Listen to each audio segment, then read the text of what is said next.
সেই উপহার দেওয়াটা অবশ্যম্ভাবীভাবে কষ্টসাধ্য হবে। কিন্তু পাশাপাশি এটাও মনে রাখবেন, সেনাবাহিনী মাঠে থাকলে তাদের অবস্থানগত কারণে একটা নির্বাচন সুষ্ঠু হবে না ফেব্রুয়ারিতে, সেটা ভাবারও কোনো কারণ নাই। একেবারে আবাল বৃদ্ধ বলে এটা সবাই বলছি। এবং যদি সরকার চায়, জনগণের সহযোগিতা আমি বিশ্বাস করি কায়িক ও মনোবাক্যে জনগণ সেখানে সমর্থন যোগাবে। কিন্তু আমরা চাই দেশের এই পরিস্থিতি একটি সুন্দর বাংলাদেশ পাবো, যেখানে নির্বাচনের মাধ্যমে একটি গণতান্ত্রিক সরকার প্রতিষ্ঠিত হবে এবং সর্বজন স্বীকৃত একটি গ্রহণযোগ্য নির্বাচনের মধ্য দিয়ে আমরা নতুন একটি বাংলাদেশ গড়ে তুলবো।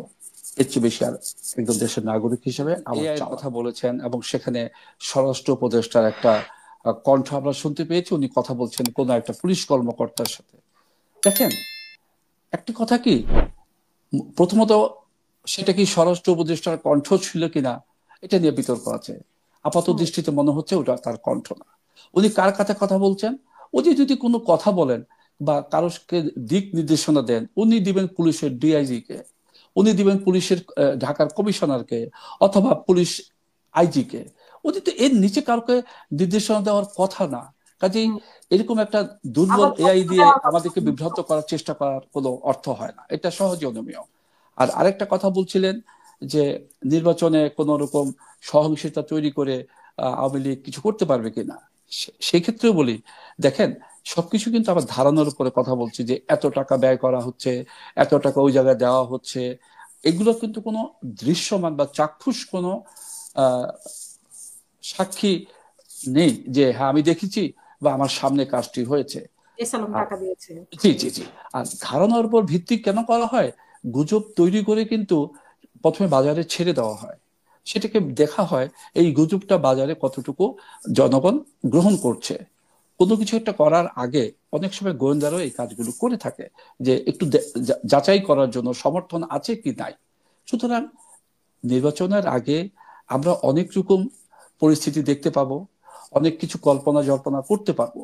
আমি বারবার একটা কথা বলছি যে আগামী 6 মাস আমরা যদি এই দেশের বর্তমান যে ল অর্ডার সিচুয়েশনটা বিরাজমান সেটা দৃশ্যমান উন্নতি করতে না পারি, তাহলে গুজব হোক গুজব না হোক, একটা সুষ্ঠু নির্বাচন, যেটা প্রধান উপদেষ্টা বলেছেন যে ইতিহাসের সাক্ষী হয়ে থাকবে, এই ধরনের একটা ভালো নির্বাচন উনি উপহার দিবেন, সেই উপহার দেওয়াটা অবশ্যম্ভাবীভাবে কষ্টসাধ্য হবে।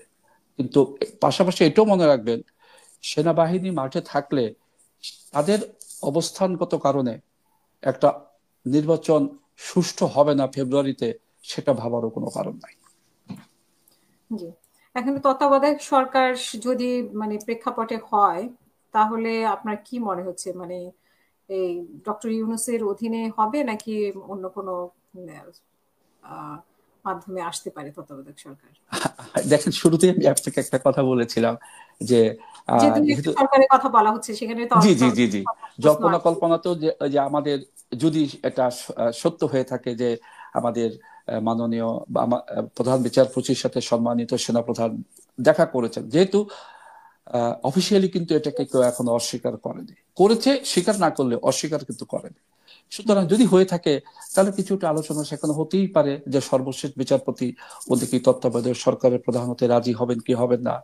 যদি হয় তাহলে কি আমরা তত্ত্বাবধায়ক সরকারের অধীনেই নির্বাচন করবো কিনা, কারণ যেহেতু এটা নিয়ে একটা কথা হচ্ছে, এটা তো এটা এটা খুব বেশি যে প্রভাব ফেলবে তা না। যদি তত্ত্বাবধায়ক সরকার হয়, তাদের নিয়ম হচ্ছে 90 দিনের মধ্যে একটা নির্বাচন করে দেওয়া, তারা করে দিবে। আর যদি সেটা না হয়ে অন্তর্বর্তী সরকারের অধীনেই নির্বাচন হয়, তাদের অধীনে নির্বাচন হবে। সেই ক্ষেত্রে যদি কোনো উপদেষ্টার পরিবর্তন দরকার হয়, এটা আমার বিশ্লেষণে আমি মনে করি সেটা আগামী 2-1 মাসের মধ্যে হয়ে যাওয়াটা উত্তম। তার কারণ যিনি নতুন করে আসবেন তাকেও তো গুছিয়ে নিতে সময় লাগবে। বিশেষ করে আমাদের যে ল অ্যান্ড অর্ডার সিচুয়েশন, এটার যে উন্নতি দরকার, এটা তো আমরা একেবারে আবাল বৃদ্ধ বলে এটা সবাই বলছি। এবং যদি সরকার চায়, জনগণের সহযোগিতা আমি বিশ্বাস করি কায়িক ও মনোবাক্যে জনগণ সেখানে সমর্থন যোগাবে। কিন্তু আমরা চাই দেশের এই পরিস্থিতি স্বাভাবিকতা ফিরে আসুক। আসলে আপনি আপনি নিজে উত্তরটা দিয়েছেন, সম্ভাবনা। সম্ভাবনা ব্যাপারটা হচ্ছে যে ধারণা করতে পারি হুম পরিস্থিতি আপনি যদি 111 থেকে তাকান, ওটা যখন তৈরি হয়েছিল প্রেক্ষাপটটা কিন্তু ছিল অনেকটা, দেশে ল অ্যান্ড অর্ডার সিচুয়েশন ভেঙে পড়েছিল, পরিস্থিতি অনেকটা ছিল যে যে যেভাবে পারছিল, বিশেষ করে তখন একটি সরকার পদত্যাগ করেছিল, দেশে নতুন কোনো সরকার ছিল না, এবং যাদের একটা সরকার ছিল ঠুনকো ছিল, যার হুম ফলে law and order situation beyond control হয়ে যাচ্ছিল।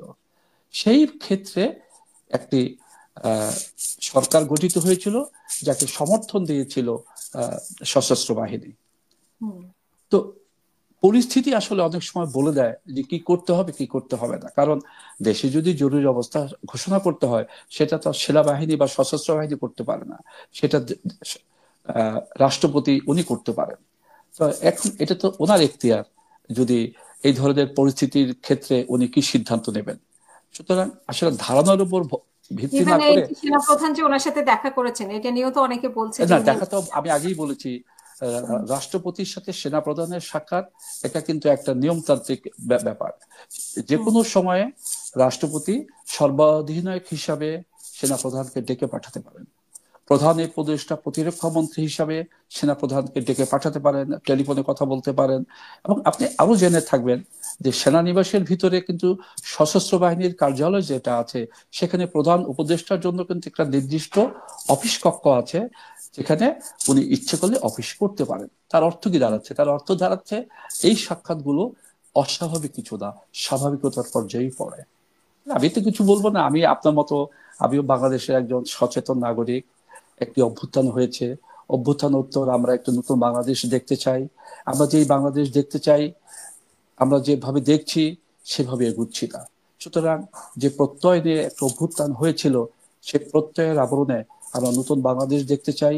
এবং আমি বিশ্বাস করি যে ফেব্রুয়ারিতে যে নির্বাচনটা হওয়ার কথা, যেটা নিয়ে অনেক দোদুল্যমানতা চলছে, সন্দেহের অবতারণা হচ্ছে, সবকিছু কাটিয়ে উঠে জরুরি ভিত্তিতে বাংলাদেশের law and order situation improve করে আমরা সেই ফেব্রুয়ারির দিকে ধাবিত হব, একটি সুন্দর বাংলাদেশ পাবো, যেখানে নির্বাচনের মাধ্যমে একটি গণতান্ত্রিক সরকার প্রতিষ্ঠিত হবে, এবং সর্বজন স্বীকৃত একটি গ্রহণযোগ্য নির্বাচনের মধ্য দিয়ে আমরা নতুন একটি বাংলাদেশ গড়ে তুলব।